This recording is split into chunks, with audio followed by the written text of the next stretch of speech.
Hey, everybody, welcome. In the last episode of the Orchard People podcast, we talked about how to assess your soil before planting your fruit trees.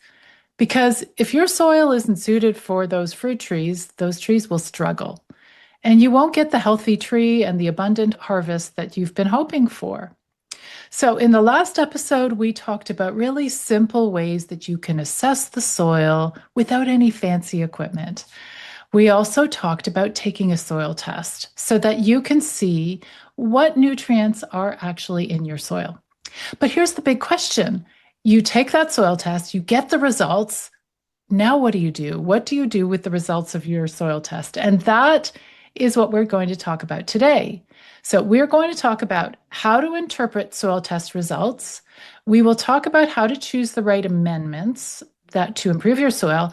But the great thing is, we will also talk about how to use cover crops to improve your soil. So you're not just using bottles of this and powders of that. Cover crops are a natural way that you can have really healthy, rich soil that fruit trees will love.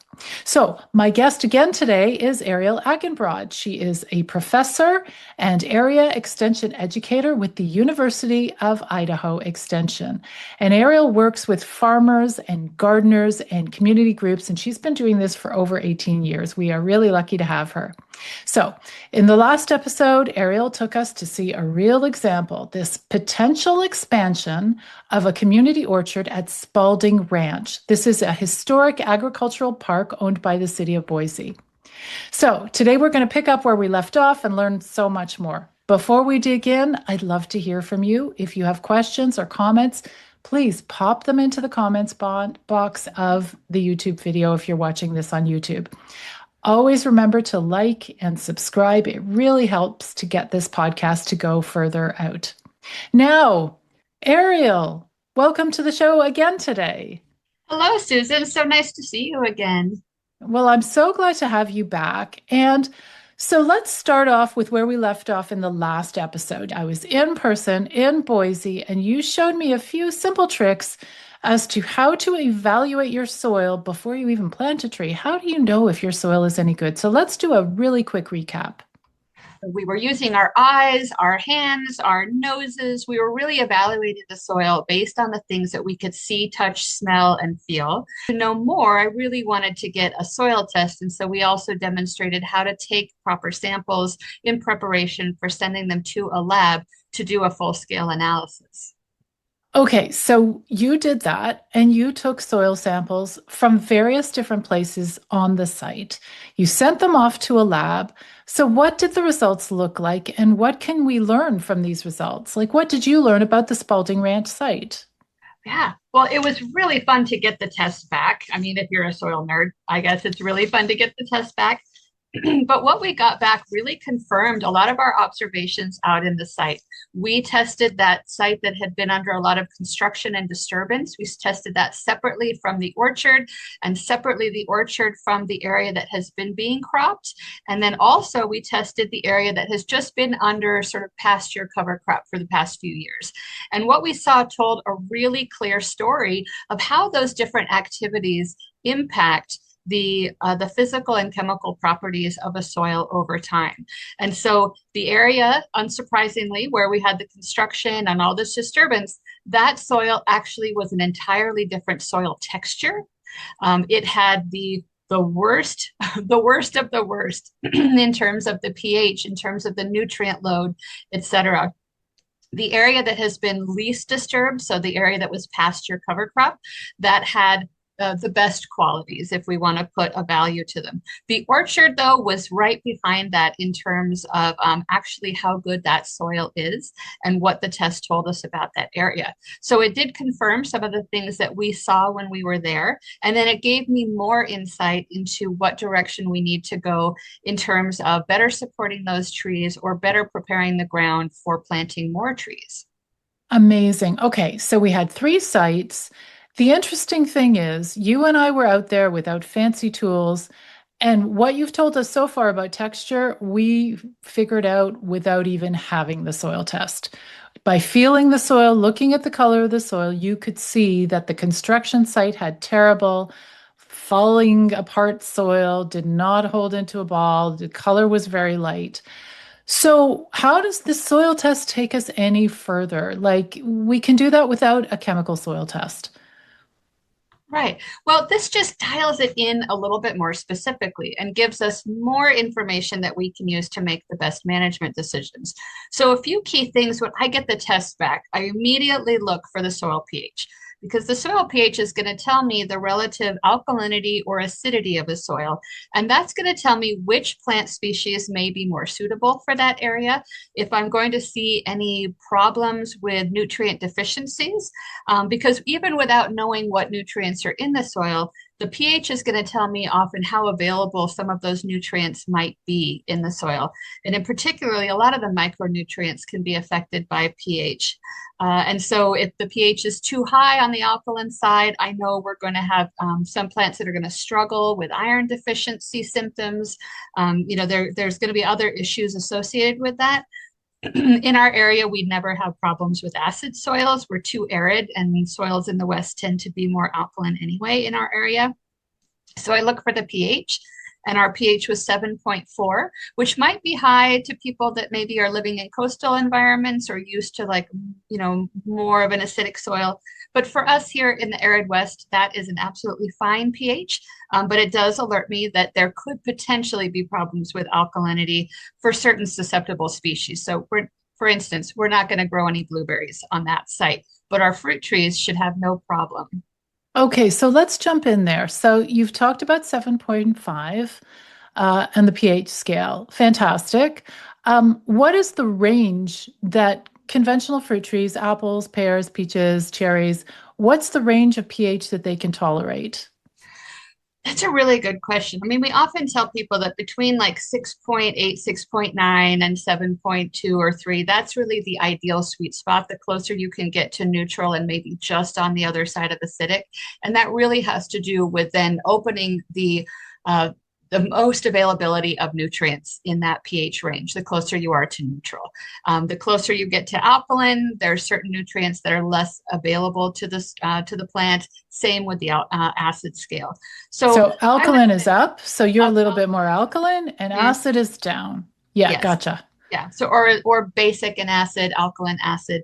Right. So that 7.4, it's slightly above neutral. Yeah, but it's really not a problem area. Where we would start to see possibly issues is getting up into 7.8, 7.9, even into 8. But we do have plenty of fruit growing regions in our part of Idaho that are in that range, and the fruit trees and the grapes do okay. It's a lot of times the berries that might suffer at those higher pH levels. Fruit trees can be so forgiving, as I'm sure you know. Wow, that's incredible. Okay. And so the other thing that I find so interesting is like we humans, you put food on the plate, we can eat it. All the nutrients are there, we eat it.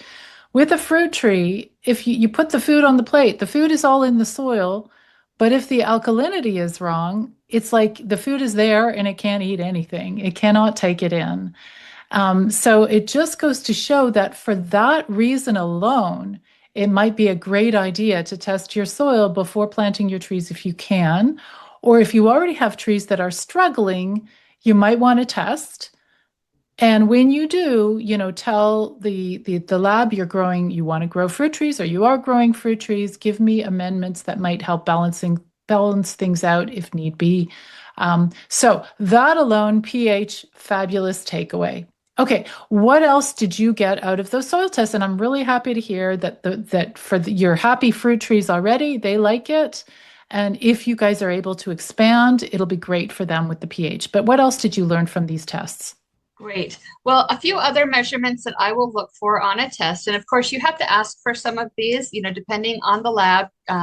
This may not all be part of the basic soil test.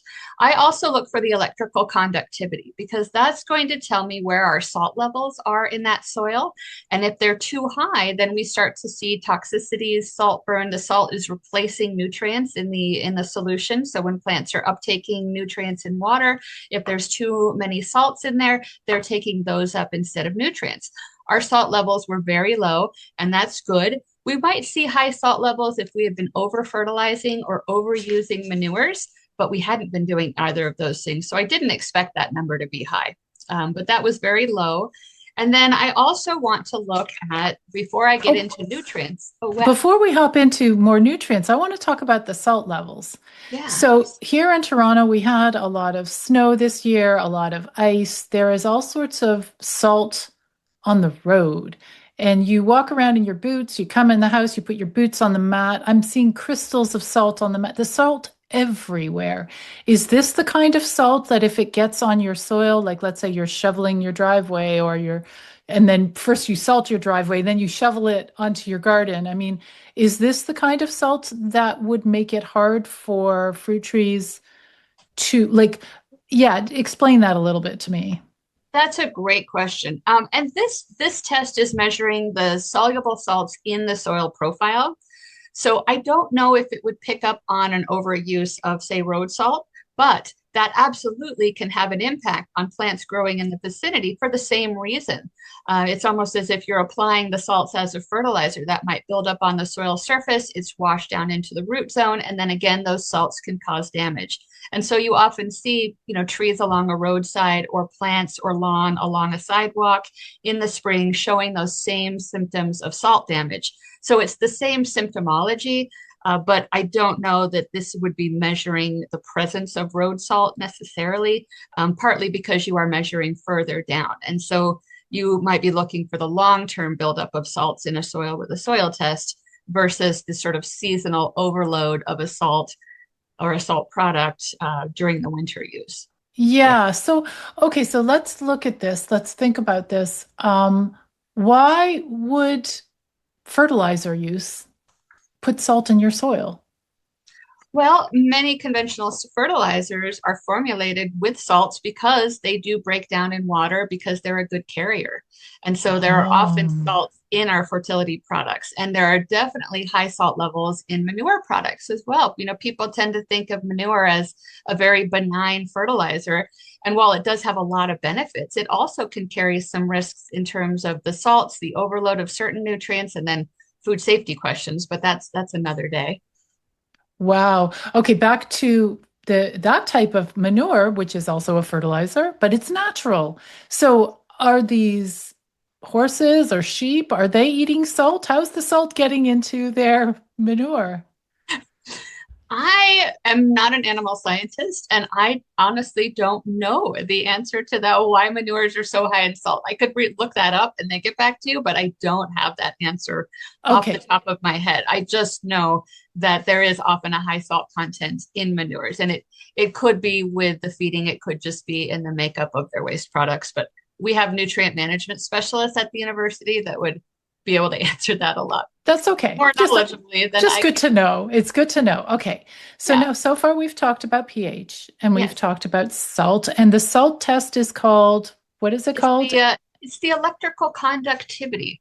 So it's Okay. measuring in solution the amount of salt that registers on that test. It's really interesting. Gotcha. Okay. All right. So tell me next, what else did you Okay. find?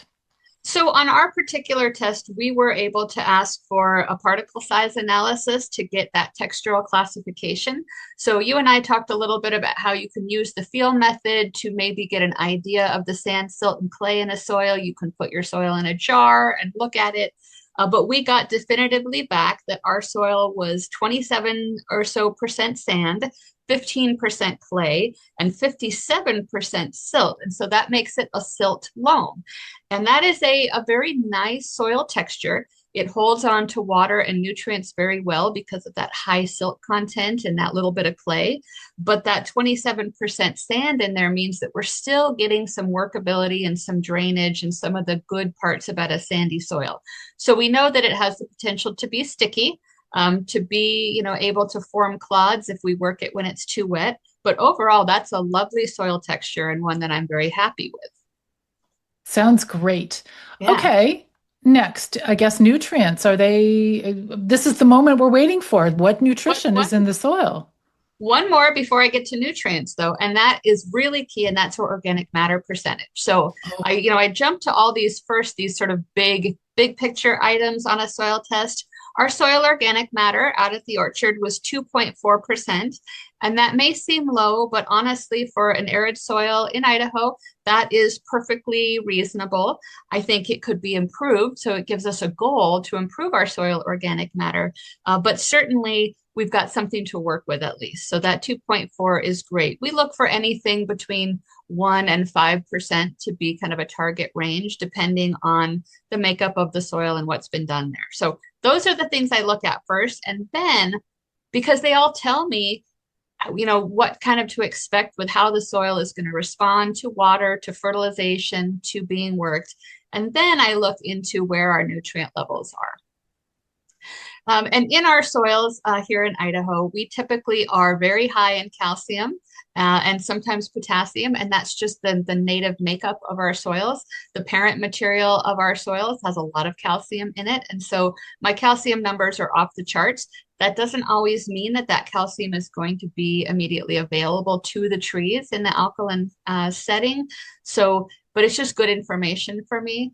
I look at our really the one that I'm most concerned with, especially when we look at the growth and the productivity of our fruit trees, is our nitrogen. And our nitrogen levels were low. And that's really to be expected because we have not been over fertilizing. And we took these tests at the end of the season when the tree would have used whatever it could reach. Our numbers weren't negative, but they were low, and they do indicate that we will need to supplement with nitrogen in some form over the next growing season. Now, I'm confused here because I understood years ago that you can measure a lot of the nutrients in the soil, but nitrogen is a tough one because it changes forms a lot. So, do they just do the best they can with the information they have? Well, what a soil test is measuring is the amount of nitrogen or ammonia in the soil that is expected to become available to the tree over the next season. And you are absolutely correct that depending on when you take this test, how you take this test, how long it sits in your car before you take it to the lab, nitrogen is extremely mobile and volatile, meaning it can be released into the atmosphere via the air. It can move with water, deep into the soil. It can be used up by the microbes that are doing our work breaking down organic matter. So yes, it is a fleeting nutrient. And so this measure really just tells us that yes, there is a little bit of nitrogen present, but we're going to have to add more. And so we use that number to kind of assess how much more do we want to add, because our goal is to use nitrogen in a way that is most environmentally and economically appropriate, because it can be lost so easily. It's really a valuable resource. Got it. Okay, so nitrogen. Let's keep going. What else are we looking at here? Sure. Well, I look at some of my micronutrients, and again, then I would compare them to some of my known resources on, how good is that level, right? Am I going to need to add more? And there really weren't any red flags in here. My micronutrient levels are plentiful, so it's really about managing that pH and watching the tree and analyzing the tree to make sure that it is actually getting those nutrients. And there's things that we could do if we were a professional orchardist. We might be doing tissue samples of the leaves. We might be looking at that really closely to make sure that there's nothing that needs to be tweaked. But from our side, as a community or home orchardist, we're looking for, really visual signs and symptoms, yellowing of the leaves, a slowness to put on, fruit, etc. So I didn't see any major flags on my nutrient levels. My phosphorus was actually pretty good. Again, that's pretty normal in our Idaho soils, but we may want to supplement based on what we see in the tree, and we might even do tissue testing just for fun, right? As we're learning about this orchard. But the main thing that I'm concerned about right now is nitrogen, especially as these trees have just started to produce, and now is when they're going to need some of that nitrogen. Amazing. Okay. So, for somebody without the knowledge that you have, I know that years ago when I started to explore soil testing, I realized that when you submit your soil test, you need to tell the lab what you want to grow. It's not just, here's my soil, give me a soil test, give me some numbers. You say, hey, I'm growing apple trees or cherry trees or whatever, or I'm growing blueberries. You have to tell them specifically what you want. And then ask them, please, when you test my soil, end it off with a recommendation of what amendments I may or may not need. Did they give you a recommendation? Or did you not even ask for one since you knew you could figure it out yourself? That's a great question. And I love the labs that provide that because if they don't, then I get a call and I have to do some math for people. And I'm not the best at math. Our analytical sciences laboratory up on campus, they are primarily serving industry and serving the researchers on campus at University of Idaho. So they just send me the list of the numbers. They do not give me recommendations. So I have to go back to reference material and kind of work out, okay, I know that the trees on average are going to use this much nitrogen per tree at their maturity level. What is my soil test telling me? And then I start to do a rather complicated dance of calculations and using known references to put that together. So when you find a lab that will give you those recommendations for your area, it's golden. It's worth every penny. So And also, before this is what I discovered before you even commit to sending to that lab, you pick up the phone and you call them up and say, hey, if I send you my soil and I'm growing apple trees, will you send me recommendations? And if they say, oh, I'm sorry, we don't do that, then I say, okay, thank you. And I call another lab because it's really handy to have somebody else with experience and knowledge and who knows how to do the calculations tell me exactly in this spot, this is what you need. Okay, so there's two ways that you can work with the issues that you have, and one of them is with amendments, and then the other is cover crops. So, in terms of pH, which is a main concern of yours, and nitrogen, will you be using amendments, or are you going to go straight for the cover crop option? that's a great question. If our pH was higher, I might be tempted to want to use some elemental sulfur to temporarily reduce the pH around the root zone so that more nutrients could be available, but it's never a permanent fix. And folks that live on the coastal areas or that have acidic soil, they have to make the same determination with lime, adding lime to raise the pH of their soil. So in our case, we've got the opposite problem, so we might look at using sulfur. But with a 7.4 and not seeing any signs of iron deficiency or anything like that in the trees so far, I'm not going to worry about that. I'm just going to be careful with the types of fertility products I use and not make the problem worse, I guess. So that's for the pH. And then for nitrogen, again, are you going to opt specifically just to use cover crops, or will you be going to the garden center and buying some interesting something to pour around the roots of your trees or spray the trees with?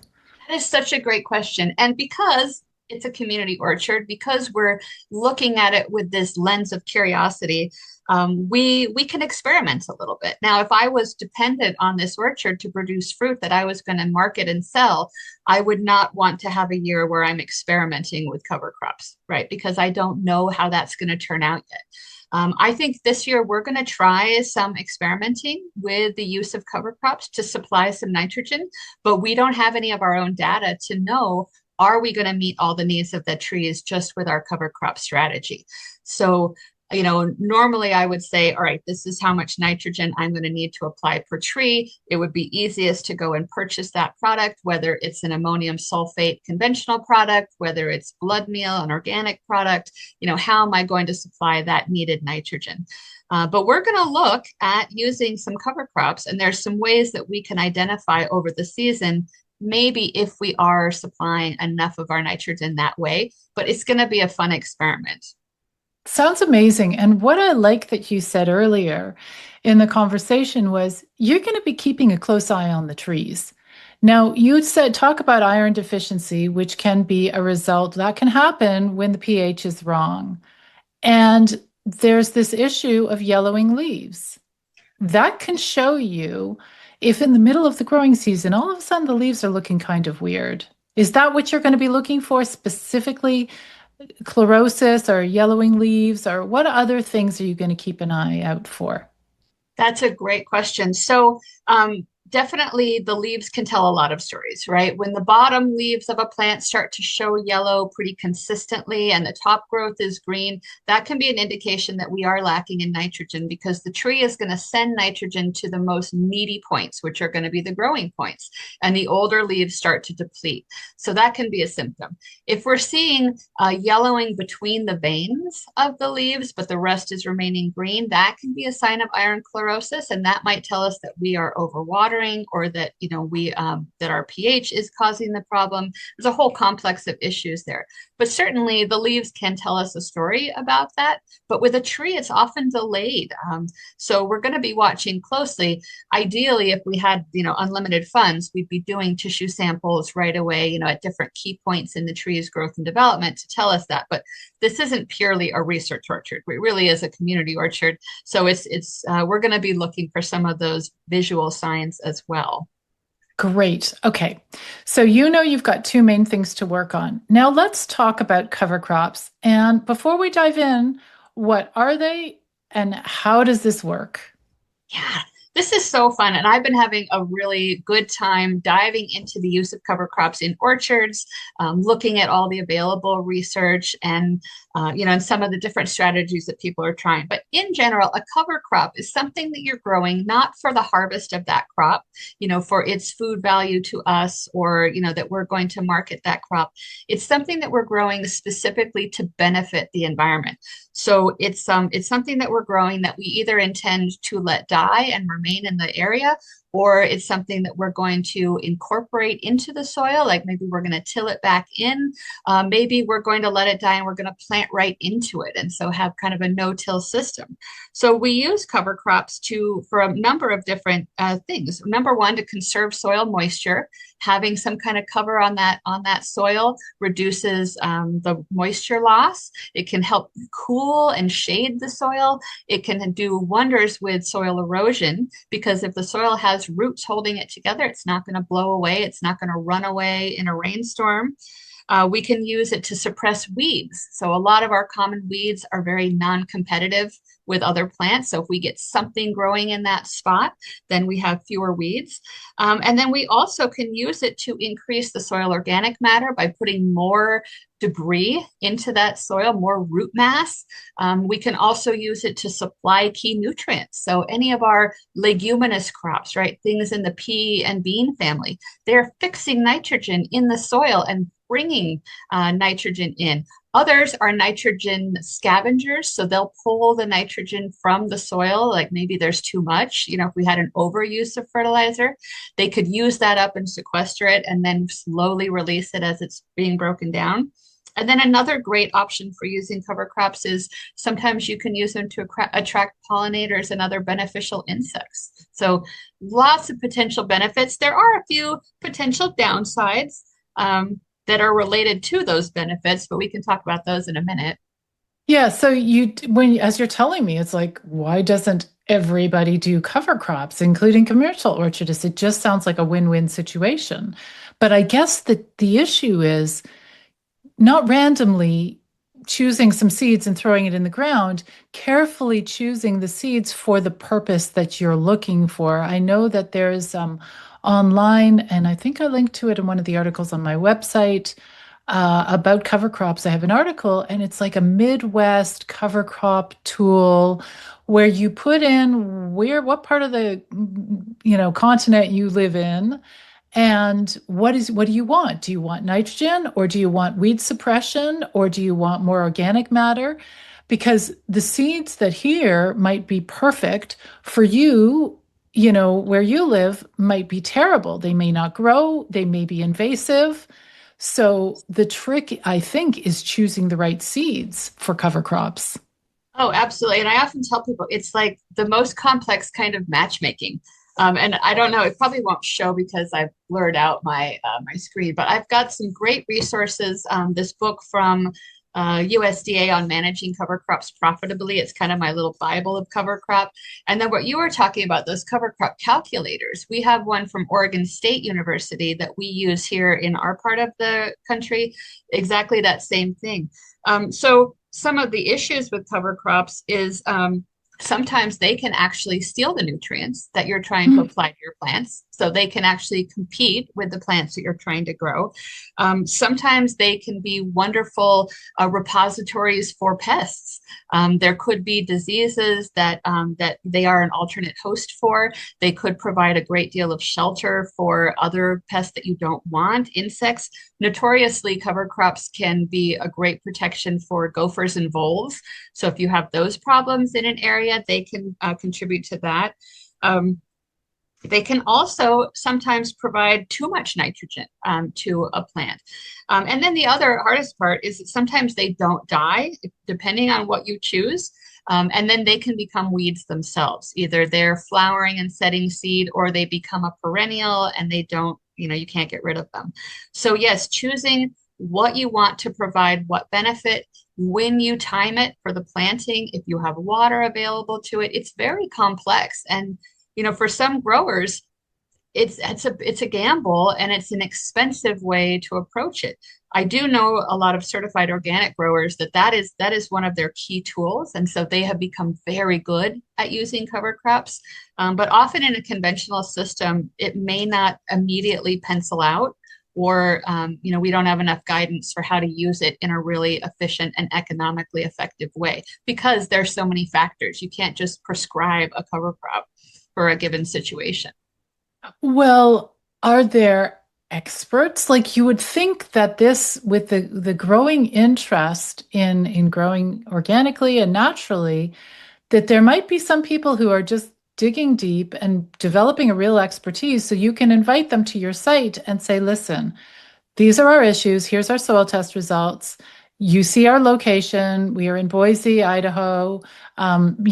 Help us choose the cover crop seeds that won't be invasive, that hopefully will die over the winter. Because if it doesn't die, that might mean you need to till. And a lot of people don't want to till because it could kill the beautiful microorganisms in the soil that are doing us such a good service of, breaking down organic matter.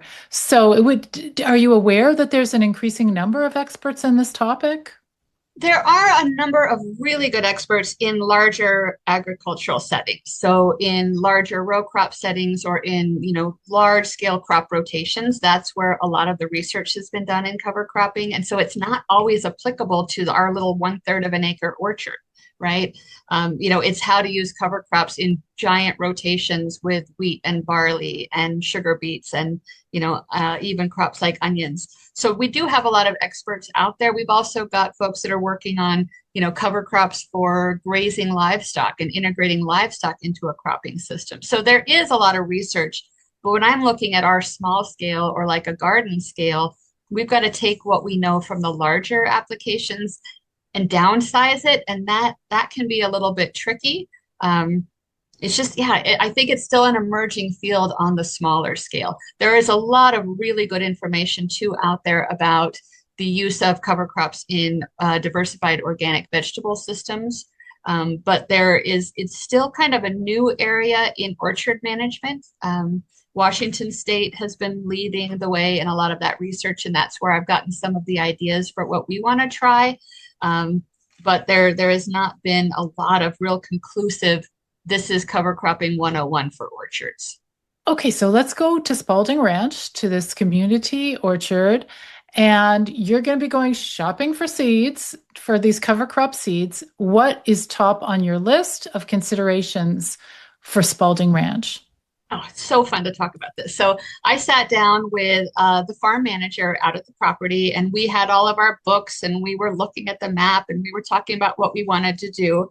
And so what we determined is we have alleys right now between the rows. We have 4 alleys between the rows of trees, and then we have alleys on the outside of the orchard.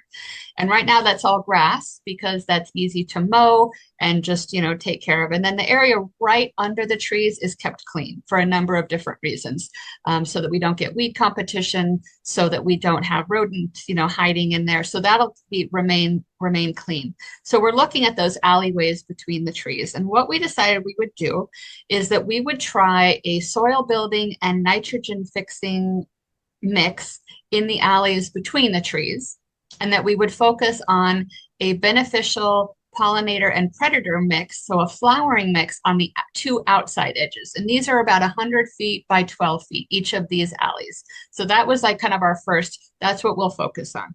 So then we started to think about, okay, what will we actually put in that mix? And we looked at a combination of what she still had supply of from her other cover cropping adventures on the property with what we might want to purchase to specifically put in place. And I did get a little mini grant from the university to try some of these things out.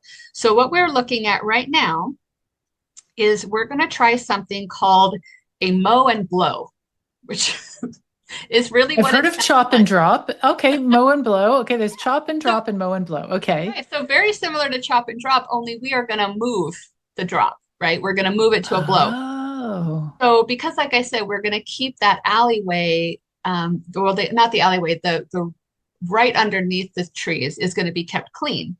But so how do we get the benefits of the cover crop into the root zone of the trees? Because they're still young, right? So we're going to grow a mix of kind of a taller annual clover, some triticale, potentially some vetch, and then maybe some oats or another grassy species, just so there's some more bulk. At key points in that cover crop's life cycle, when the nitrogen fixation is at its highest, you mow the cover crop and then you blow the debris onto the tree line.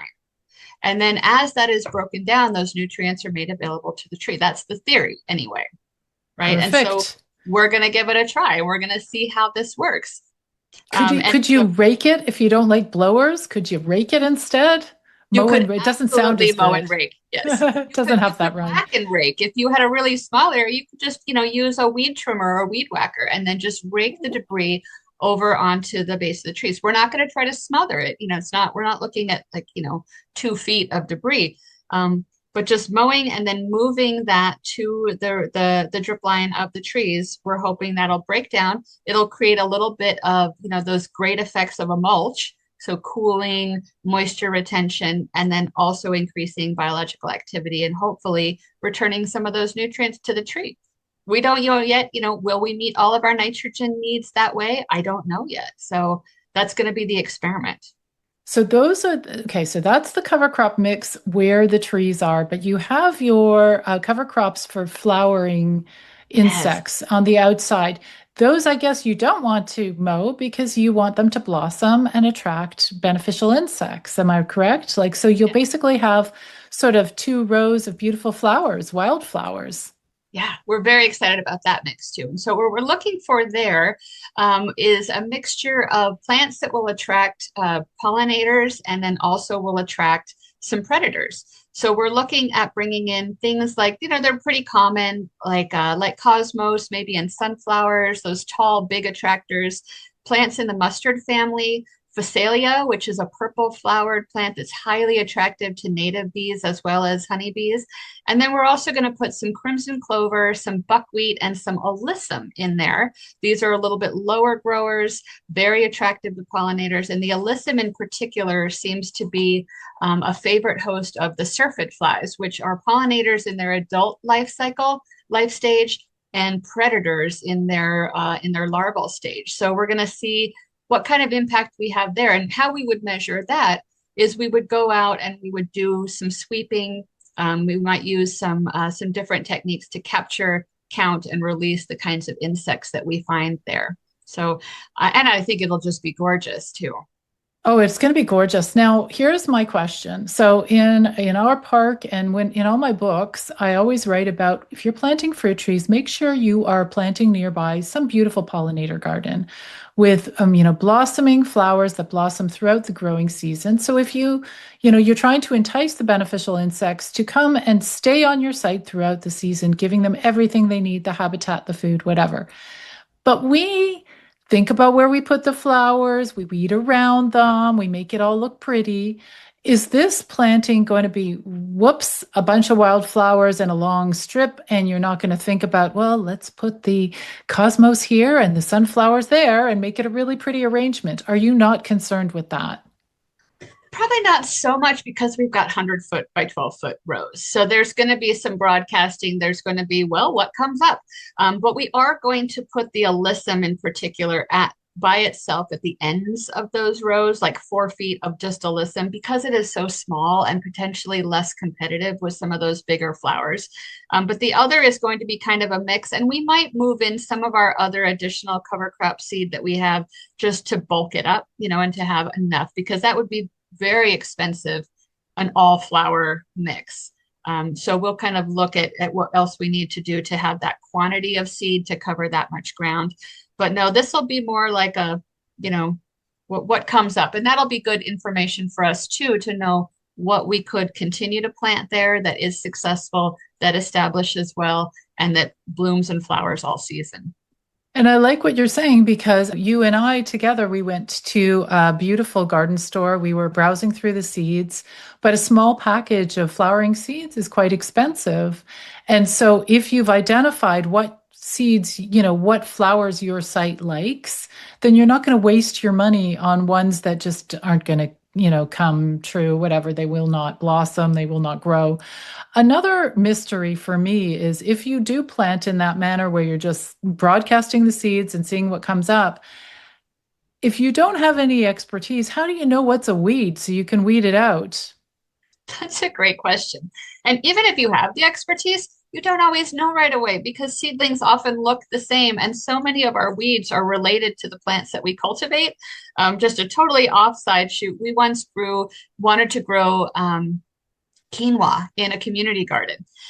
We also had a real problem with common lamb's quarters in this community garden. And the two are sisters, like they are in the same family. They look identical for most of their life. And so we even sent photographs to one of our researchers that grows quinoa on a research plot. And she was like, I don't know, we're going to have to wait until it flowers.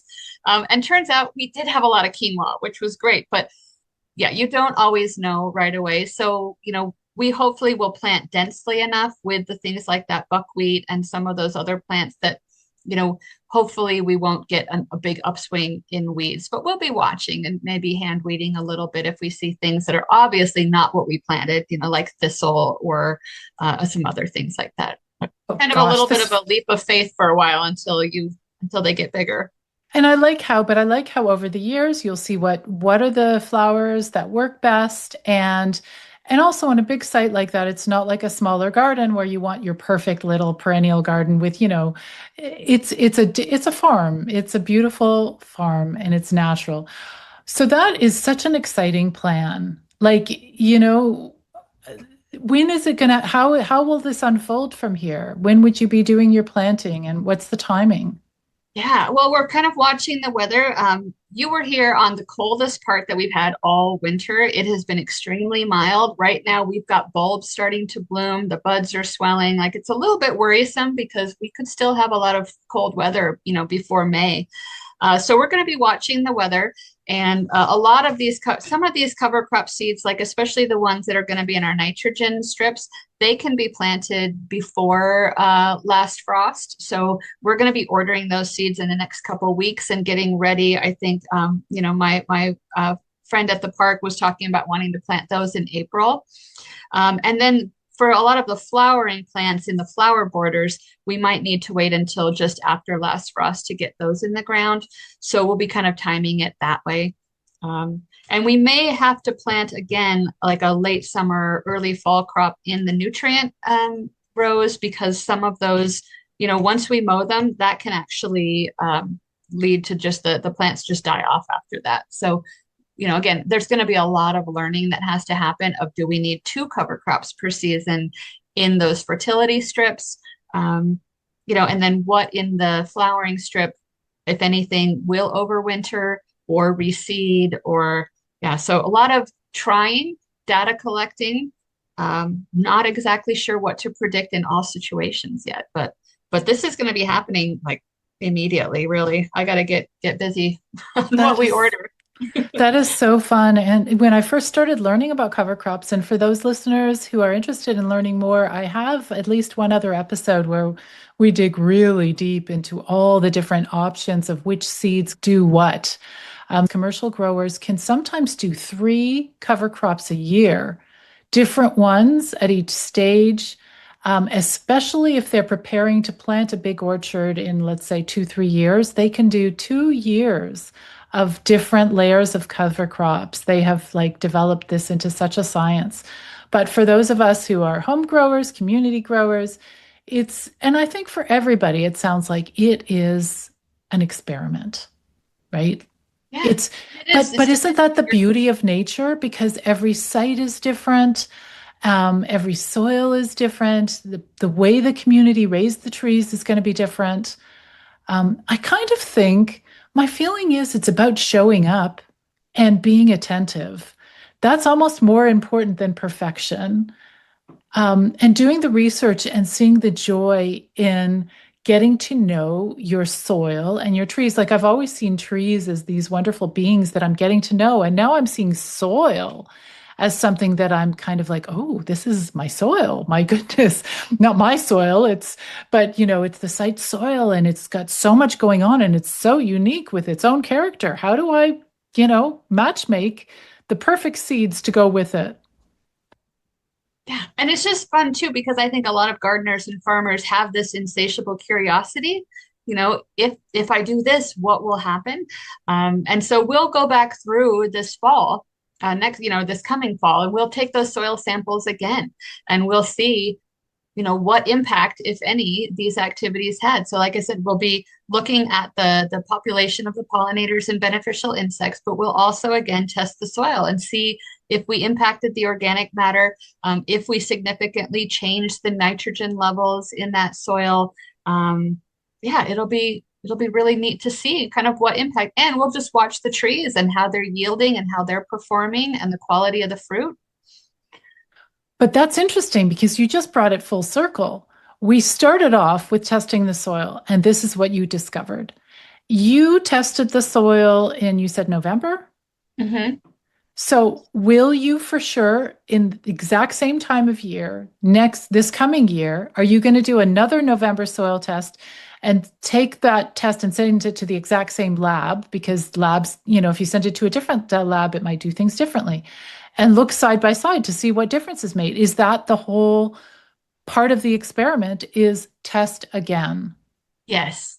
Yeah, because otherwise we wouldn't have the conclusive data for if we're making progress. And this is going to be especially key in some of those other poorer areas of that farm. We're going to be doing some different cover crop applications over there to try to break up the soil to increase, put back all the bad things or put back all the good things that were taken out of it. So yes, that testing again is how we track our progress and know if we're on the right path.